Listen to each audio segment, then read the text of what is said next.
We will now start with our first session, which is about future of auto retail. And I would like to introduce you to all the members and the panel members in the session.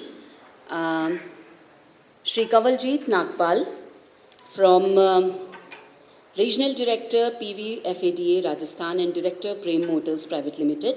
Mr. Kawaljit Nagpal is director here since April 2008, and then he climbed up the ladder to become the CEO of the dealership in 2.5 years. He showed his entrepreneurial spirit by working his way up the business ladder and learning the nitty-gritties of the organization, and was conferred with the Young Entrepreneurship Award also in 2010-11. Currently, he is managing the entire affairs of NCR and Jaipur region and looks after the day-to-day operations. May I request Shri Kawaljit Nagpal ji to please come on the stage and have a seat. Can we hear it for him? Our next speaker is Shri Sanjeev Kumar, Head Trucks and Buses, Ashok Leyland. Mr. Sanjeev Kumar has more than 30 years of rich experience in commercial vehicle industry. He has worked extensively in South, North, Central and West region in areas of trucks, buses, aftermarket business. Mr. Sanjeev firmly believes in need for a symbiotic association between OEMs and channel built on mutual trust, fair terms and unambiguous communications. Mr. Sanjeev is physics graduate, and I request him to please come on the stage, and I request all of you to please clap for him.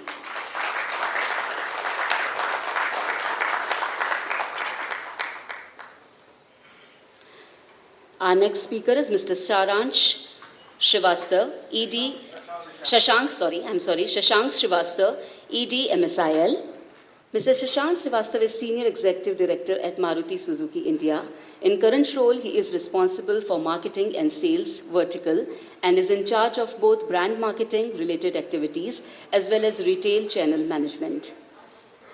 He has been instrumental in making the various initiatives in fast-changing automobile scenario and has played a key role in transforming the M&S area, Maruti Suzuki over the years, including the current thirst for great digitalization.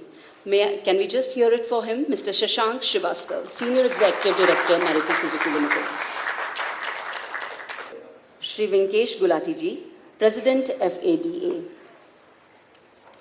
An astute business leader and passionate motorhead, Mr. Vinkesh Gulati has been actively associated with FADA for over 12 years now.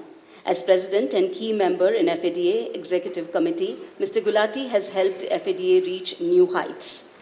A law graduate with Masters in Commerce and Business Administration, a passionate and hands-on leader, Mr. Gulati believes strongly in nurturing and developing manpower as vital aspect of his business. Mr. Gulati, his extensive experience in business planning and analytical approach to the problems and dedication towards the automobile community, it is ensuring that FADA breaks newer grounds and flourishes under his term as a president. Can we hear it for him? Mr. Vinkesh Gulati ji.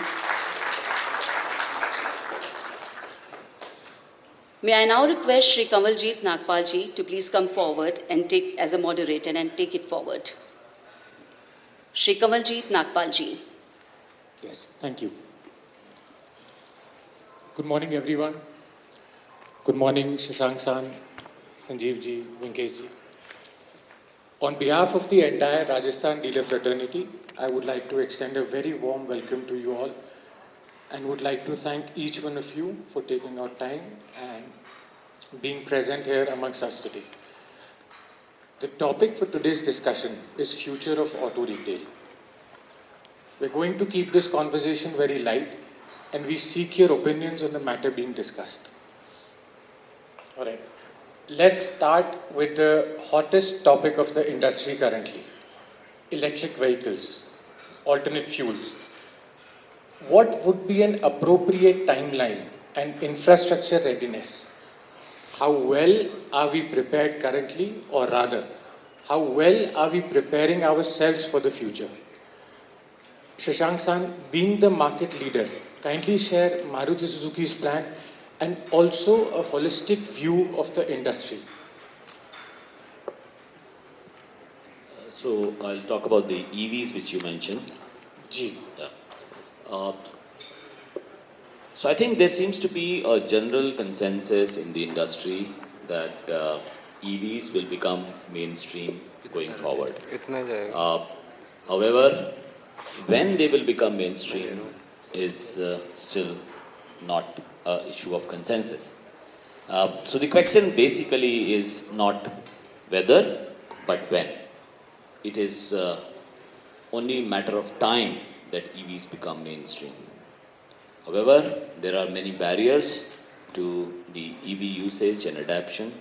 And here is something which I would like to tell Nagpalji, that in different product categories of automobile, the adoption of EVs will be at different rate. In other words, a two-wheeler EVs may be probably faster than a three-wheeler, may be faster than a PV. Um, so there are different categories of automobiles, as you know. The adoption rate of EVs in different categories would be different. The current projection seems to be that by 2000, and I'm talking of passenger vehicles today, will be around 10 to 12% by 2030. And this is the current research which indicates that would be the penetration level. The current penetration level today, last year actually 2021-22 financial year in India, 15,600 EVs were sold in a market which was about 31 lakhs. I'm talking of passenger vehicles. So the adoption rate is actually less than 0.3%. And that is also the story of most countries in the world. Therefore, the natural question is, if everybody has a consensus that EVs will become mainstream, why is it that the adoption rate is slow? And the answer to that is, there are two main barriers to it. One is the cost of acquisition of EVs. And the cost of acquisition of EVs is high because the current battery technology cost is extremely high. It was projected at one point of time that by 2022, the battery cost would be somewhere between $65 to $70 a kilowatt hour. However, it still hovers around $120, $127. So still the cost of acquisition is very high, and that's one main barrier why EVs have not been mainstream. Second is the charging infrastructure itself. As you know, the charging infrastructure is very important because unlike gasoline or diesel, there is no, the charging of EVs is largely either at home or what we call destination charging. And I keep saying this because people say how many charging stations are required for people to get over that range anxiety. The thing is that people have this feeling that there is a range issue and therefore a range anxiety. Right. That cannot get over by having many intermediate stations because its charging time is there. So at home charging and destination charging is the most important for EVs, and it is the middle, the emergency charging that can be done in the middle. So by destination charging, I mean if you go to a mall, you are there for 2-3 hours, you can put it on charge. Of course, if you go with % of the time, the car is parked the same spot every night, which means either in a garage or right in front of the house. Or in India, it is the other way around. Of course, I think most of you are affluent, being from the dealer community. But for people like me, I don't park my car every day at the same spot. I live in Vasant Kunj in Delhi. It's a nice middle class society. You have multiple flats. I park whenever I return late at night. I park wherever I find the space. And in fact, if I make the mistake of locking the door, that tick, tick, there are a lot of people who come out here, kaun park kar raha hai? So my strategy is simple: park, close the door, go 100 meter, and then put that tick, tick. So that is the situation of parking in our country. Even I'm talking of Delhi. So that is one major issue of charging infrastructure which we need to get over. And that is what we believe is going to happen. We need to develop that ecosystem. And coming to your point of what is Maruti's plan? Well, we have a clear belief, as I said, 10-12% by 2030. We will have a EV by 2025. We hope to build that by that time the ecosystem, because it's not about technology or demonstration of technology, but it is about customer convenience and actually making a difference to the environment. There are many manufacturers who bring in cars, EVs, sell 50, 60 of them or lesser, and sell large diesels. So that is not going to help the environment too much. So if we have to, and if you do a quick calculation, Kavanjit, between today to 2030, you will have about 70 million cars sold in India. Out of which, if 7 million are EVs, then 63 million will still be ICE vehicles. What do you do for those? You have to make a difference to the environment. We believe that the route to electric vehicles is electrification, which is that you need to have a hybrid sort of vehicle in between. And the reason is that you also need to localize to bring the cost of acquisition down. So large EV adoption is possible when the prices come down, the cost of acquisition, which is possible when localization happen, which is possible when large volumes happen, but large volumes can only happen when prices are down. So it's like a chicken and egg story. There are a lot of components which are common in the powertrain and the transmission for EVs and hybrids, and I think that is the way. So the road to electric is electrification, and that is what I believe the Indian market will be, you will be seeing in the Indian market going forward. Well said, Shashank-san. Also, if you could just shed some light on the alternate fuels like CNG. Yeah, so actually great question, because while we all talk of EVs, and generally because the governments the world over are having a more stronger emission norms, more concern for sustainability and environment across for consumers as well. So it is important that we also explore that we need not be technology, a single technology driven. We can be technology agnostic as long as we meet the emission norms. And there opens a plethora of possibilities. You could see fuel cells, you could see the alternate fuels, you could have flexi fuels, you could have CNG, as you said. And CNG today, as you know, is a hugely in demand, because the running cost of CNG, even at the current CNG prices, is roughly around rupee 90 paise per kilometer, as against 5 rupee 10, 5 rupee 20 rupees per kilometer for gasoline and diesel. So there is a substantial running cost difference, and that makes it CNG a very attractive proposition. CNG, the number of stations today are about 4,000, 3,600, covering 250 cities. Just 3 years back, it was 1,400, covering just 120 cities. And going forward, just 2-3 years later, you will have 10,000 CNG stations covering about 330 cities. So as this thing expands, I think CNG is also a very good option, as you rightly pointed out. Right, thank you. Sanjeevji, can we please have your thoughts on the same?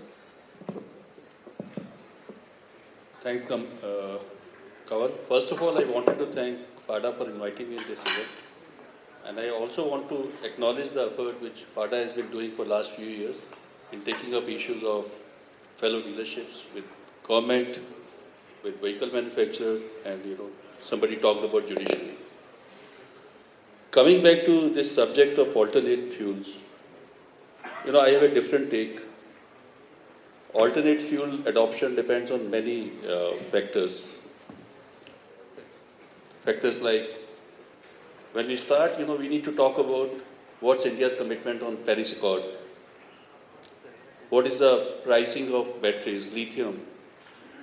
How international prices of, various fuels are now moving. We have seen how LNG is moving. And coming back to, specifically to commercial vehicle, we have seen in last 1 year, the CNG penetration in CV industry has gone up multifolds. Earlier we used to see CNG in some limited cities like Delhi, Bombay, Ahmedabad. But now with, as Shashank talked about, 4,000 CNG stations. I see this going at a very rapid pace. Today we see south, west and north getting covered with CNG stations. In next phase, by next 18 months, you will see east getting completely covered with CNG. So my sense is CNG is going to grow, and growth will probably depend on the delta between CNG and diesel.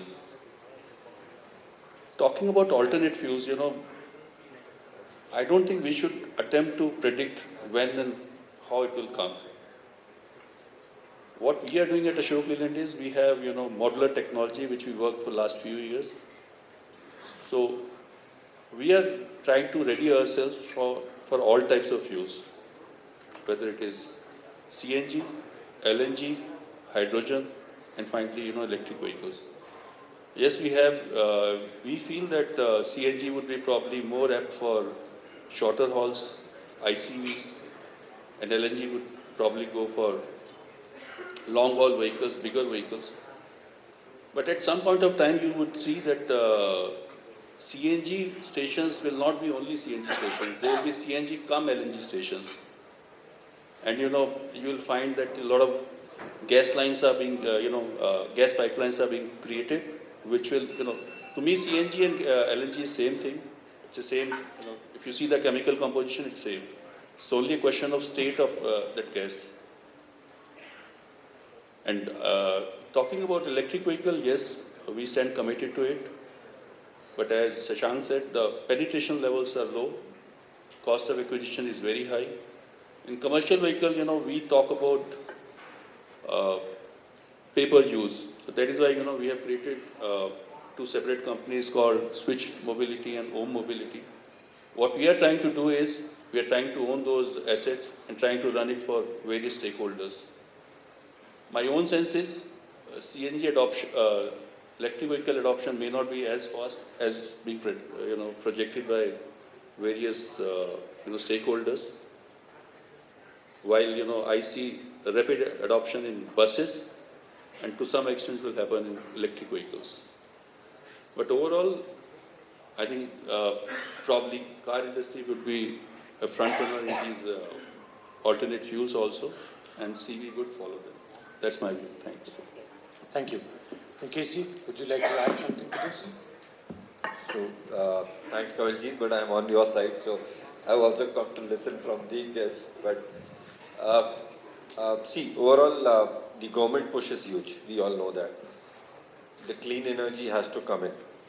When, for which company, that's a different. Maybe, like Shashank San said, even in cars you'll find categories moving faster, categories moving slow, because as of today I feel the cost of battery, as he said, is too high. So obviously the premium cars may convert to EV faster than the entry level cars, because as of today India still has around 45% of entry level cars, if I'm not wrong. So, which means below 7 lakhs or 8 lakhs I feel. And getting an EV at that price, that will be a real big challenge for an year or two at least. So till the time it happens, the ICE will be the king. And as a dealer, I feel that is the best time for us also.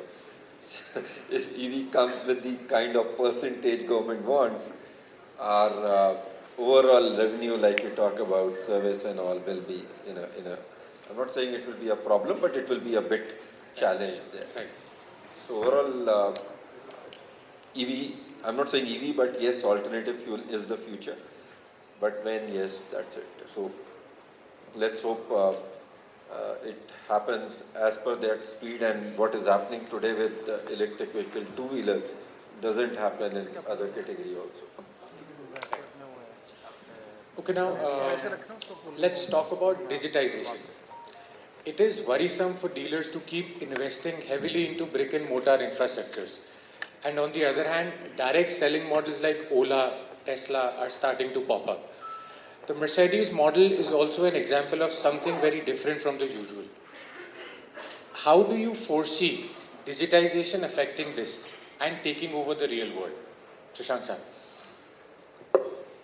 Very pertinent question, and I'm glad you asked this because it's a evolving scenario that we see. in terms of digitalization and in overall technology, the whole. The center of it, of course, is the consumer in itself or herself. Consumer is inclined now towards buying online, and at least a large number of touch points for car buying are now getting digitalized. In fact, our research shows there are 26 touch points from the time a consumer decides to buy a car until he takes the delivery of the car.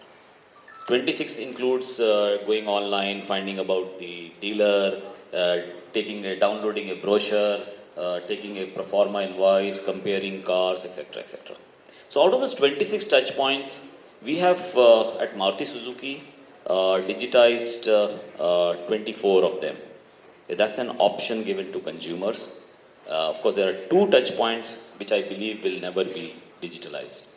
And those are test drive, and I know there are immersive VR and all those test drive, but real car lovers, they would probably like to drive a car rather than on a virtual reality.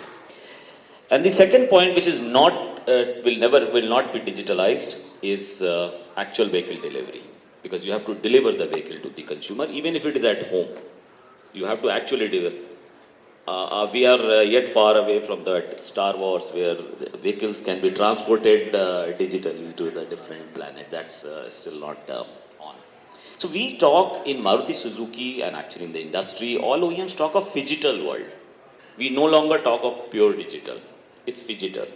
But digital is important because in the other 24 points, consumers seem to be preferring that mode. Listening to dealers who keep asking us, will this erase the physical format of dealership? The answer to me is a clear no. It is not going to erase it. And research shows it clearly. Even in countries where you have end-to-end possibility of online buying, you still have about only 8 to 10% of pure digital buying end-to-end, including the payment. On an average, a customer walks into the dealership 2.5 times before he buys a car. 75% of the consumers say the number one factor for purchase of the car, influencing factor, is the visit to the dealership. So physical visit to the dealership still is preferred even for people who complete the other processes online. And therefore, physical is here to stay. The format of, however, it's going to change. Because at the same time, about 85-87% of people research online. So dealers need to adopt. The physical formats will probably become smaller. You will need to invest in digital infrastructure. You have technology available, you have connectivity, you have 5G, you have edge computing, you have AI, you have ML, all those will be available for better upselling and cross-selling to consumer. Dealers need to adopt. If they don't, and that's a large investment. Therefore, in the physical format, you need to cut costs. If dealers don't cut costs, they wouldn't have the money to invest in the digital infrastructure. Maruti Suzuki, for example, we used to earlier talk about how many dealers we have in how many cities. We have 3,700 showrooms in about 2,000 cities. But we talk about that still. But we also have started talking about our market share of the network in the digital landscape. We count the number of digital showrooms we have. We have about 1,200 of them. So the things have changed.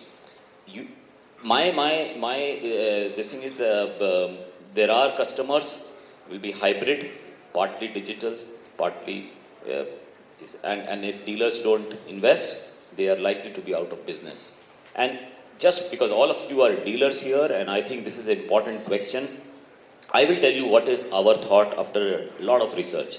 Physical is here to stay. It will be a smaller format. You will need to cut costs to be able to have the money to invest. Fourth, the money has to be invested not only in digital infrastructure but also in people for training, because the consumer is very savvy when he comes to the dealership today. He knows, so you have to invest in training and those digital tools. Fifth, most importantly, many of the dealers who don't do this will disappear. There could be consolidation. And that's true actually in technology terms to OEMs as well. You could see consolidation. Dealers who don't adapt, who don't innovate, will disappear. The revenue pool and the profit pool is going to get much bigger than what it is today. Today you have pool from surveys, after sales, insurance, finance, extended warranty, etc., etc. This profit pool is going to get bigger. So the capable dealers will make more money, much more money than what they are doing today. There will be big winners, but also big losers. Which side you have to be in is for you to decide. You have to quickly adapt this digital view. And I'm glad that actually this thing talks about adaptation, and this Vyapar Rajasthan theme is about adaptation and change and sustaining. That's a very good theme to have, because I believe this digitalization which you talked about, the core is for this change of technology, both on consumer side, on the product side as well. Okay. Thank you. Sanjeev ji, your thoughts please? See, when you look at India, demographics, millennials, they are now dominant force. But at the same time, when you look at consumers, they are now going beyond your tier 1, tier 2 cities. To me, digital it has become very important part of overall operations. I think manufacturer has a much larger role when it comes to digital. And digital is playing three important roles. First, how do we connect with our channel partners? Second, how do we connect with our customers? In CV industry, when I talk of digital, I'm talking of how do I engage with him on aftermarket front? How do I ensure that all his needs, starting from insurance, starting from services, starting from attention of his vehicles, booking, giving him, feedback on various packages what we have, it is digital. For us, in CV industry, our customers are operating their vehicles across India. Today we see a lot of vehicles are getting deployed in Northeast, in very God-forsaken places. So what we are doing with digital is, we have, today through digital, we are able to reach out to our customers across India directly. We can serve them as and when they need anything. So to me, digital is, on one side, it's going to support customers. Other side, our dealers are now getting connected with us. How do we, create productivity improvement in their, dealerships? How do we ensure that their inventories are optimized? In CV industry, the biggest challenge our dealers used to face was, their inventories would get old, and it becomes a cost for them. So we are using digital to ensure that, there's complete streamlining of the processes at our dealerships as well as at a show clearing. And when it comes to, sales process, yes, it is creating a lot of, synergies. Today our customers are able to, kind of compare. Even now, they can, kind of design the vehicle. If what's his application, what's his requirement of power nodes, what's his requirement of, body size, cabin. So all these things have become very important, and to me, digital is enabler. It can never, replace our channel partners, and beyond channel partners, their front-end, force. So digital can only enable and support that front-end force, and ultimately it's front-end force, especially in CV industry, it's all about relationships. Guy who is buying an asset worth 50 lakhs, he would want to get in touch with the person who is doing it, who is selling it to him, who is engaging with him. So yes, digital is very important, but it will coexist along with the front field scores. Thank you. All right, thank you. Would you like to add anything, Vikesh? So, Kavaljeet, I feel both of these speakers have given the right approach, but I'll play the devil's part. As a dealer, we hear a lot, and obviously they believe what they say by heart also. But if a new dealer comes in for applying for a dealership, still the requirement by the channel development starts at 5,000 square feet, 10,000 square feet of showroom. Even the running dealer, out of 3,000 outlet, there are 12,000 digital outlets as per you. So, but those 1,200 outlets, I feel still would be working at, sorry boss, please, still would be working at 5. बोल लो मेरा भी number आएगा. Still would be working at that same productivity of 5 per salesman, then where the 1,200 digital are not there. Maruti has been the front runner, thank to you boss. So where you are saying there are only 2 points which are left non-digital, and that is specific. That can't be also done. Thank you for ensuring us that physical is there to stay for from both of you. But my point is, digital investment, I feel all the tech savvy dealers, all the Gen X dealers sitting here, they are themselves motivated to prepare. But the point comes in when it happens as an additional expense, additional investment, not as an investment which decreases or supports you in improving the efficiency of the current manpower, the productivity. If you are a digital savvy dealer, the productivity should at least be 7 or 8, because there are a number of customers coming in your, or you can say the number of time customers coming in your dealership is less, so the manpower has more time.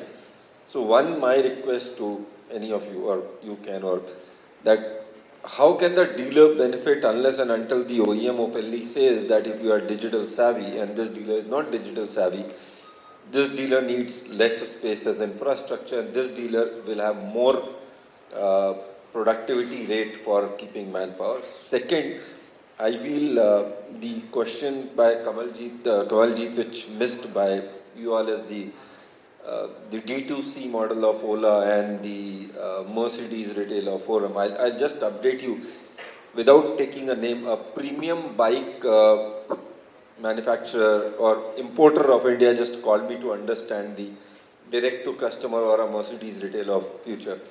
Obviously, they are also planning, no doubt, very premium bikes are about 5 lakh rupees per above, very limited dealers. So they were also planning. So both the points I'll want to understand from first you and then Sanjeev. Yes, so on the first point of that investment in digital infrastructure, in lieu of some of the investment that you would otherwise have made in physical infrastructure. So as far as Maruti Suzuki is concerned, I think it's a fair point. There's no point in doing digitalization if there is no increase in productivity. There's no point in doing additional investment in digital if the physical investment continues as it is. So we have actually in our formats reduced that requirement. Our dealer development guys don't go and say, give me 10,000 square feet straight away. For us, location, for example, is quite important. The dealer attitude is very important. His managerial bandwidth is very important. His succession plan is very important, and so on. Of course, since you are not a Maruti Suzuki dealer, you will not know about it. I don't know if he does all these things. Yeah. Yes. So, one is that. Second is on our manpower norms. We have actually now left it to the dealers as to, we have a productivity in mind, which is based on the number of inquiries a dealer salesman can handle, both on the digital side as well. In digital side, by the way, the response time has to be much better. The response time for a digital inquiry, if it is less than, if you don't respond within 15 minutes, it's as good. So what we do in our hyperlocal program is, if dealer in a locality, let's say near airport in Jaipur, the nearest dealer gets the inquiry. If he doesn't respond in 15 minutes, it passes on to the other guy, because otherwise you lose the consumer. So you need to have a better response time also. So, and the other thing which I think a common, I get a feeling, Kamaljeet, I'm not sure, that you think only in the terms of digitalization of the buying process. कि if buying हो रही है, productivity बढ़ रही है, तो हमें man power घटानी चाहिए. हाँ, घटानी चाहिए. क्या हमारा इन्वेस्टमेंट सिर्फ शोरूम में है? Answer is no. Digitalization is also about knowing the customer better. You have, like at Maruti Suzuki, we have a project called Single View of Customer. We have 22 million customers. We have data from 2000 onwards of all the transactions they have made with us. Insurance, finance, accessory, service. हमें सब पता है. लेकिन that is transactional data. We now have a project by which interactional data is now built together. We call it a single view of customer. It helps you in knowing the customer better. You can even track if they say something on social media, for example. Of course, we have to be careful about data privacy. We have Suzuki Connect, for example, and connected cars. You know exactly how the driving of the car is happening. How many times the consumer puts the brakes, the acceleration beyond speed limits. But it is a data privacy has to be maintained. But what it helps us is in making cohorts. For example, Minkesh ji, let's say, accelerates beyond the speed limits, and he often does. I have seen that. So if that happens, then of course I cannot tell the world, which I have, that Vinkesh ji is prone to overspeeding. But I can tell a cohort that a person like Vinkesh ji of this age, this bracket, this type of financials or this background, etc., is more likely to do it. And that helps you. I will give you an example, Kamalji, just an interesting point. Recently, we were going through this data, and you don't have to do it individually. The machine throws it for you. The artificial intelligence tools throw it for you. A guy bought in 2005 a Wagon R. He's a Delhi customer. We had all the data about the Wagon R, and we also knew the family, because that is also fed in our system at the time of inquiry. He had a daughter who was at that time about 5 or 6, and very recently this thing threw up the data. Why don't you approach this family, because this daughter must be going out of college. And you would not believe it, that girl was graduating out of this Maitri college in Delhi, and they were so surprised. How do you know? Initially when I was told, I was telling the RR salespeople now looking at individual consumers. No, the AI through that. She has bought a Wagon R, the new Wagon R. It would not have been possible to approach that. And that is the power. So don't look at digitalization only as part of replacement of the physical infrastructure or the physical process of buying, but also for selling, for knowing the customer better, for customer retention, for customer loyalty. Every time, I have a daughter who is almost 25. Every time I go to YouTube, there are ads come to me, which is jivansathi.com and that shadi.com, and I am wondering why I am happily married. So why is this? So somebody somewhere is tracking, not me individually. I hope not, because I certainly don't want to tell the world all that I watch on YouTube. But it must be looked at it as an investment, not just as a replacement of buying process, but also as a selling which will give you additional customer retention, additional customer loyalty, and also additional new customer and new business, both upselling and cross-selling. That's the part first. On the second part, which you see about the different type of models, Sanjeev, if you permit, I'll just, I'm probably taking too much time, sorry for that.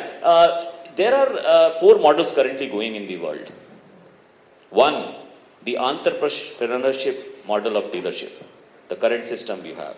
You have OEMs, supply to dealers, supply to customers. Second is the what is known as company-owned showrooms, which is Tesla type of company owns. Third is the agency model, where part of the vehicle system, especially the inventory part, is taken care by the OEM, and the selling part and the distribution part, the test drive part is taken care of by the dealer. And the fourth model is that direct to the customer.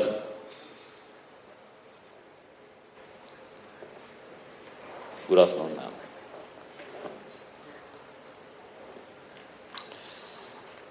And the fourth model is actually where the customer buys end to end without any dealer in between.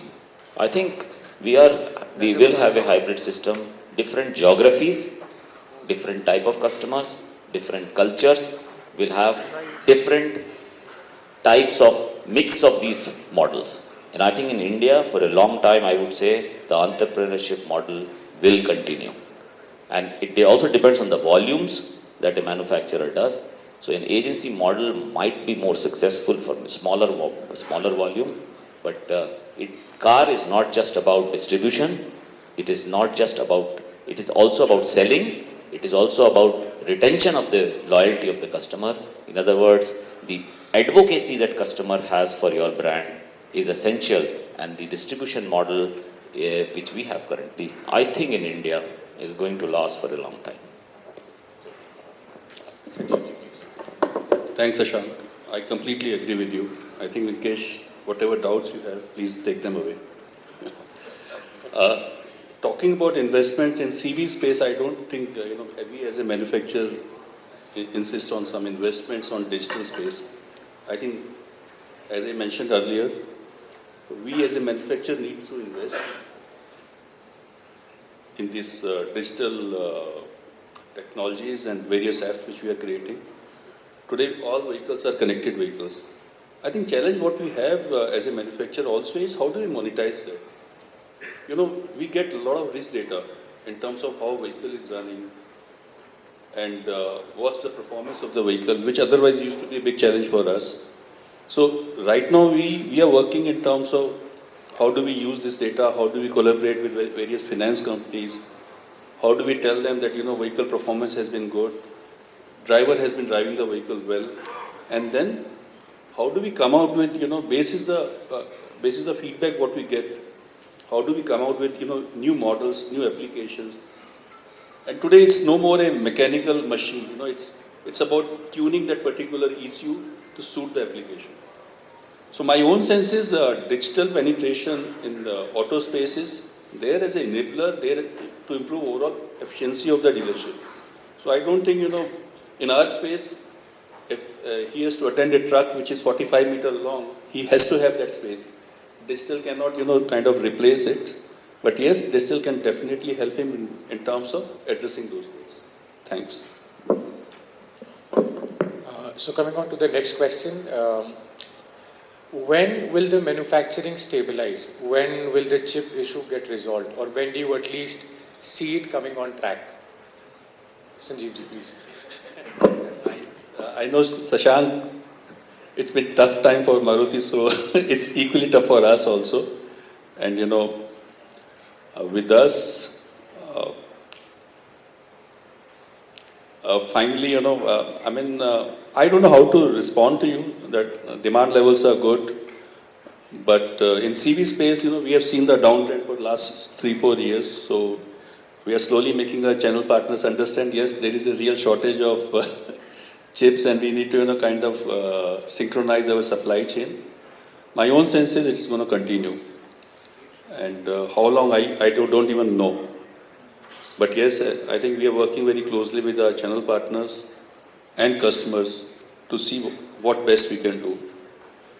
So again, it's like, I don't want to predict, but yes, it's only resulting in increasing our cost. We are trying all the means to buy those chips from, outside markets, then trying to see how best they can fit in our vehicles. It's a tough challenge. What was the question?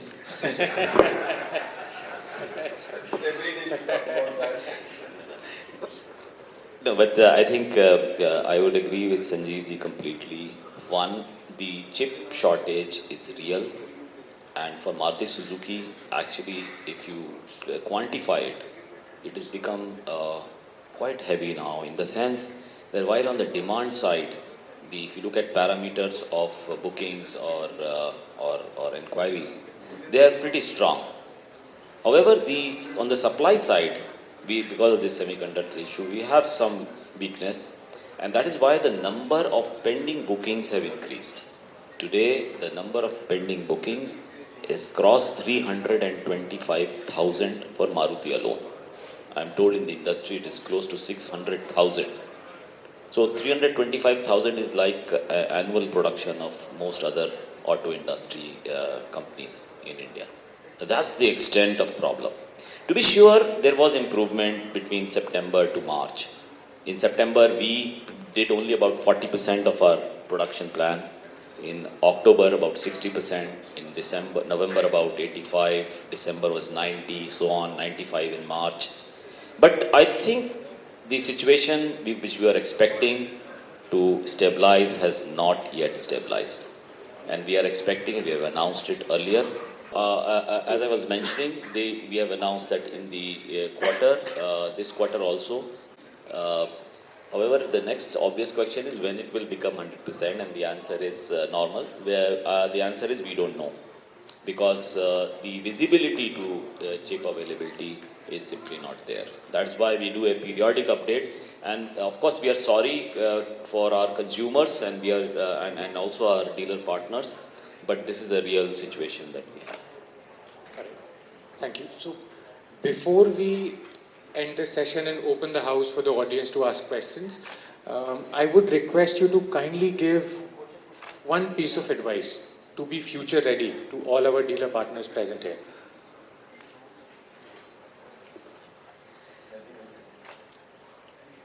Yeah, so the advice is that you have to track the consumer preferences, and accordingly act. I've mentioned, innovate, invest in technology, and also be confident, because India's future in automobile is really good. We at Maruti Suzuki are very bullish about India's auto future. Thank you. Sanjeev ji, please. So as Shashank mentioned, I also agree that future is good. Next 2-3 years looks good. I would only make one more, I would not say advice, I would call it submission. In Ashok Lane, we have seen many of our dealer partners, and I've seen them growing. If I would mention TVS, Automotive, Rajesh Motor, Sandeep Motor. So one thing which I have seen with these partners, and I would urge, probably whatever, when they are moving forward, when they are growing their revenues, they've always ensured that they plow back those revenues in their dealership model. And that has really helped them to grow their business. So my piece of advice would be, when you're growing, keep plowing back the money back to your dealership. It will really help you. Thanks. So the house is now open for any kind of questions anybody has. You can raise your hand, the mic will reach you. So, Kawaljeet, one point of advice from my side.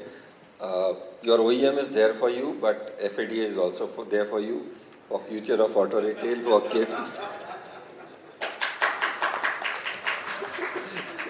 So for insulating yourself from uncertainties of future, please be involved with FADA. We do such events regularly, and we promise you I cannot commit that we'll tell you what is going to happen in 2 years, we can't predict, but at least we'll give you hints what is going to be in the future. We'll do such events, and you can change yourself, like the current topic, adapt and survive, change and survive. I feel these type of events will help you to insulate yourself from the uncertainties of the future. Back to you on Q&A. Most of the sales which is happening into the market is discount related. The dealers amongst themselves, start discounting. Like you have 5 dealers of Maruti or 5 dealers of HMSI or 5 dealers of Hero. Amongst them, they discount so much that the customer diverts from his local place to the other place. What do you have to say on this? You like to take this? No, yes. So clearly, it's a problem. Yeah, you're right, sir. It obviously is draining to the dealer's finances, and dealer has to exercise this choice of how much extra he wants to give to the consumer. As the law does not allow for OEMs to lay any guidelines regarding giving or not giving discount to the consumers.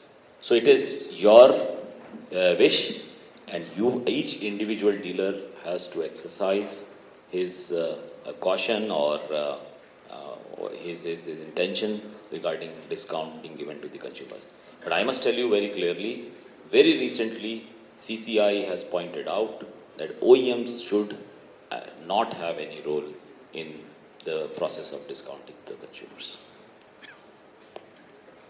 Good morning, everyone. Respected panel.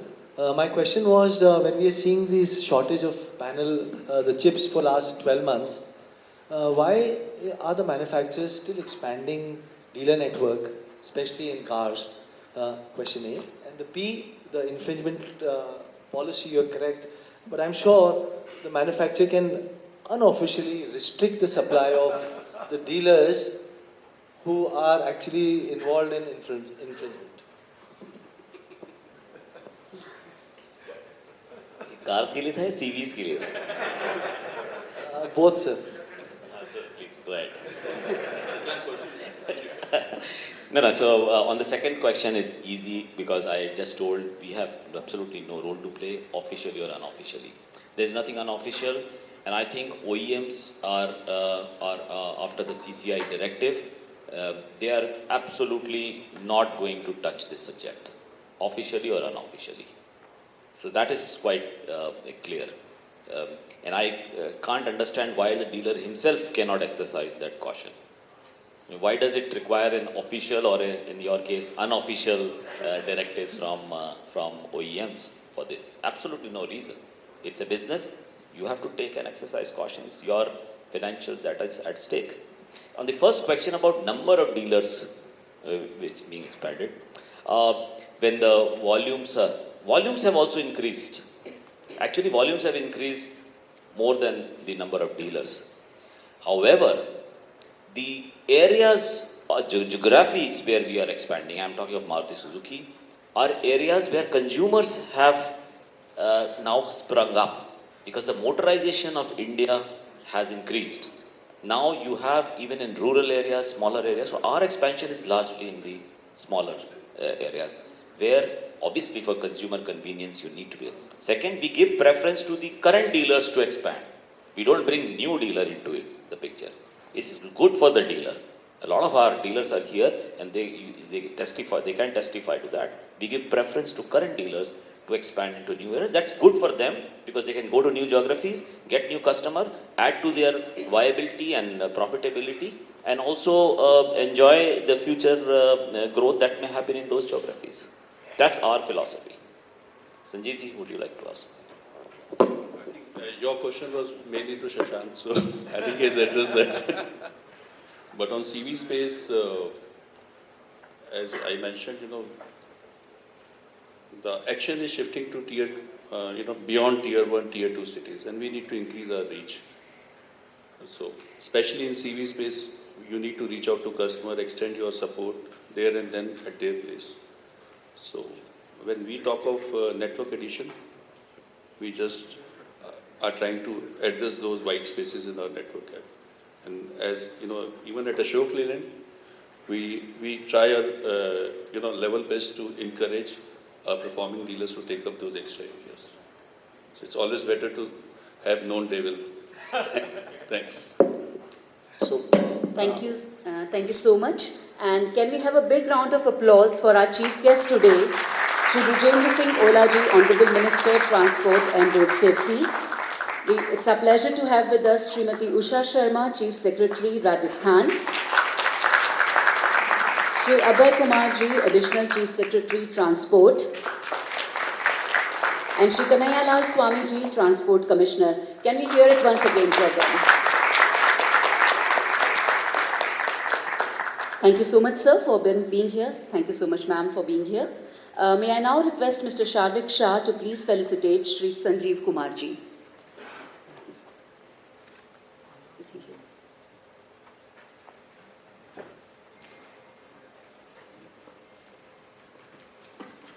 Mr. Sharvik Shah to felicitate Shri Sanjeev Kumarji, Head Trucks and Buses Ashok Leyland.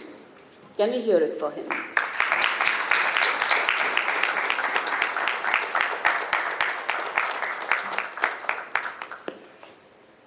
May I now request Mr. Subhash Gehlot to felicitate Shri Shashank Srivastavaji, ED MSIL. Mr. Subhash Gehlot.